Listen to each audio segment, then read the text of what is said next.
Evaluation on Alaska Younger Mining Workers Training Program. Hello everyone, I'm Wenzhuo Wang. Today I am going to present the evaluation on Alaska Younger Mining Workers Training Program as my makeup assignment. So first is some background. This evaluation report aims to evaluate the research paper, which is Preparing Alaskans for Mining Careers Through Short Industry-Informed Training Programs. University of Alaska Round 5 TAACCCT grant by Havala Hansen, David Stevens, Manuel Vasquez, and Brandon Roberts. The research is done in Alaska in 2018, which examined the TAACCT Consortium grant in the University of Alaska to study the efficiency of the grant.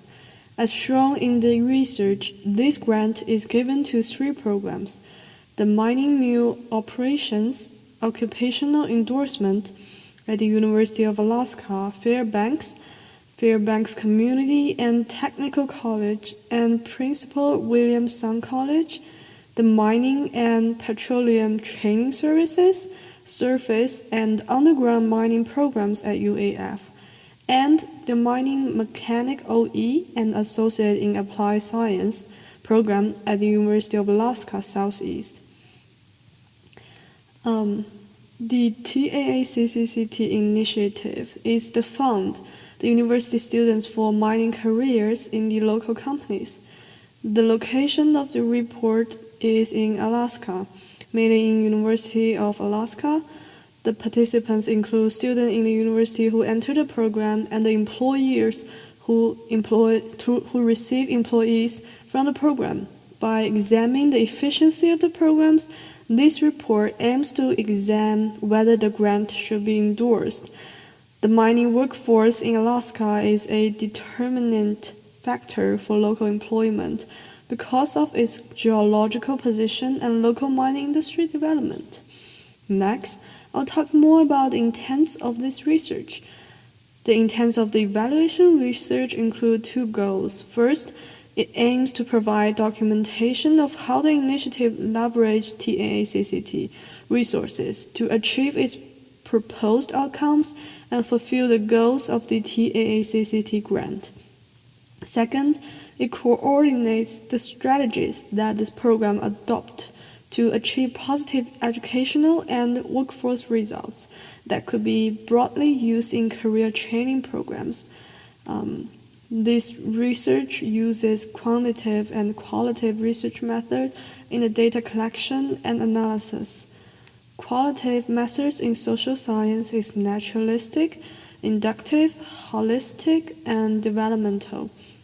This research collects data from university students and then analyzes the results.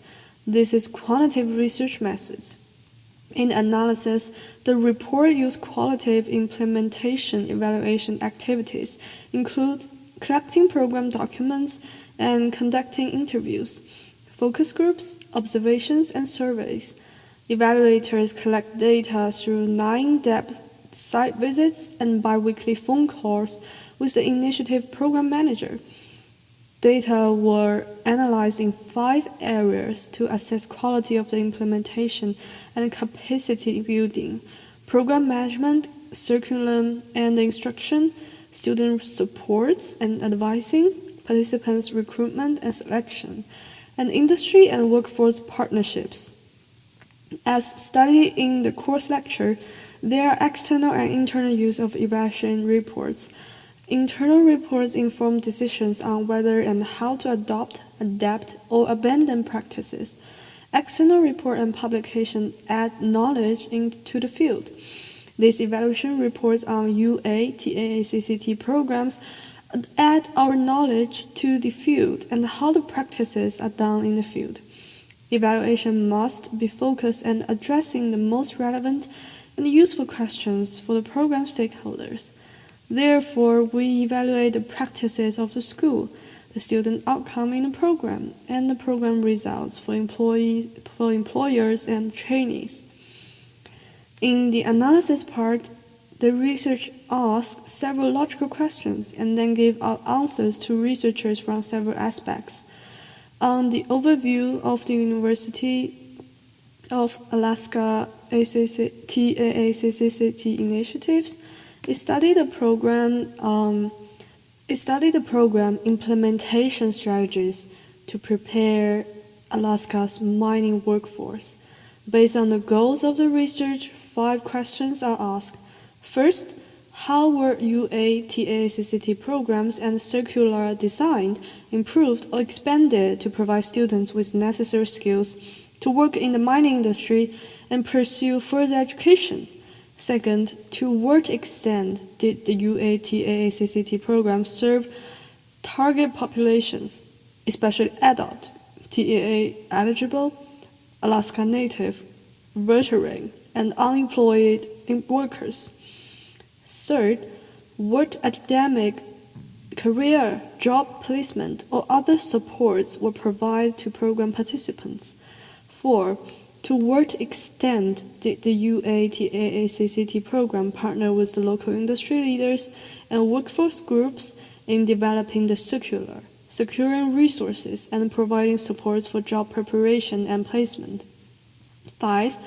To what extent were key strategies and activities implemented as planned? After comparative analysis and historical data collection, answers are found and discussed that the UA-TAACCT initiatives launched a unique program to meet industry needs. Each program combined opportunities for authentic experimental learning, and the program managed to include features to meet the unique needs of the TAACCT students.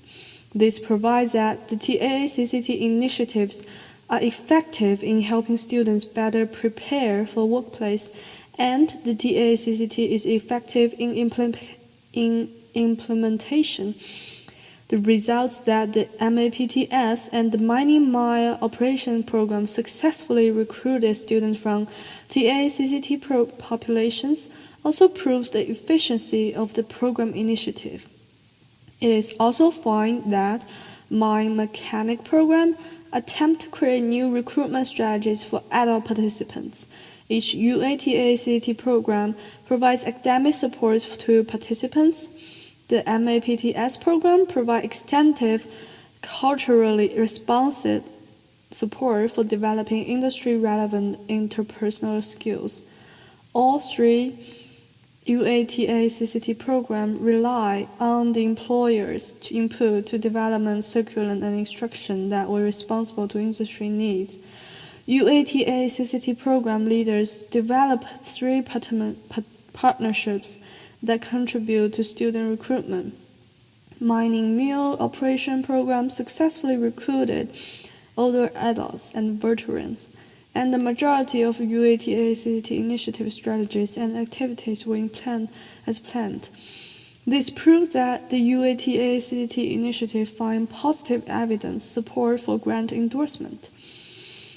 The study used UAF administrative data for the 1999 to 2000 through 2017 to 2018 school years, which include records from the entire University of Alaska system of 2- and 4-year college, as well as records from the Alaska Department of Labor and Workforce Development from September 2010 through March 2018 of all Alaska residents to study participation, education, and employment outcomes for mining and petroleum training service students. Evaluation questions include: first, how many participants did MAPTS serve and how many complete their program? Second, how many MAPTS participants continue their education after they complete the program, earn credits, or complete degrees? 3. How many MAPTS participants obtain employment after participation in the program? How do the wages and job retention rates of the MAPTS participants compare to those of similar individuals who enter mining and related industries without MAPTS training? Through tables and qualitative analysis, it is found that, first, the service, mining, and undergrad and underground mining programs serve different demographic populations. Most MAPTS participants successfully complete the program. Second, few participants continue the education after completing a MAPTS program. 3. Most MAPTS participants found employment after participating in the program. Initial wage gains after program completion were large and statistically significant higher than those of a matched comparison group.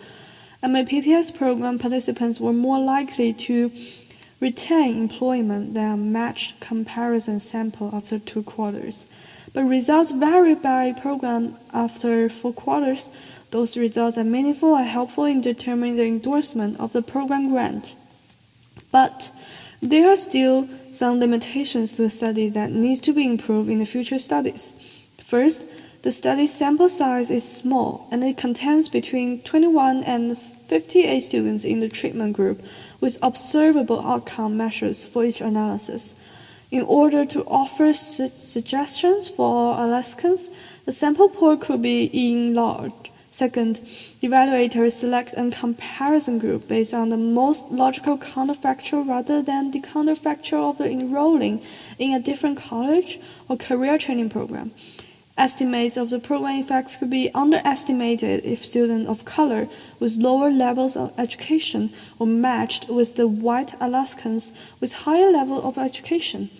In future studies, rigorous evaluation of UA-TACCT programs and other mining career training programs can be studied. Future studies could also include evaluating community impacts of the training programs and employer impacts and return investment. The sample pool can be enlarged to better test the impact of the implementation practice of the program. To better test the implementation practice and the training arrangement of the program, scholars can design industry-targeted, short-term intensive training, build programs that can be used for learners with low basic skills, support participants' success from recruitment through entry into the workforce, distributed partnership, engagement responsibility across all faculty and staff members, and commit to targeted recruitment. Those future directions are suggested on the ground that better improvement can be made based on more detailed studies. In order to identify and interpret program effects, causal inference, statistical inference, and practical inference can be used. Statistical inference means whether and to what extent the causal relationship is statistically significant in the available data. Therefore, we examine whether and to what extent the TACCT program benefits college students as well as mining companies in the job market. Practical inference means whether and to what extent the effect is significant in the social conditions the program aims to improve.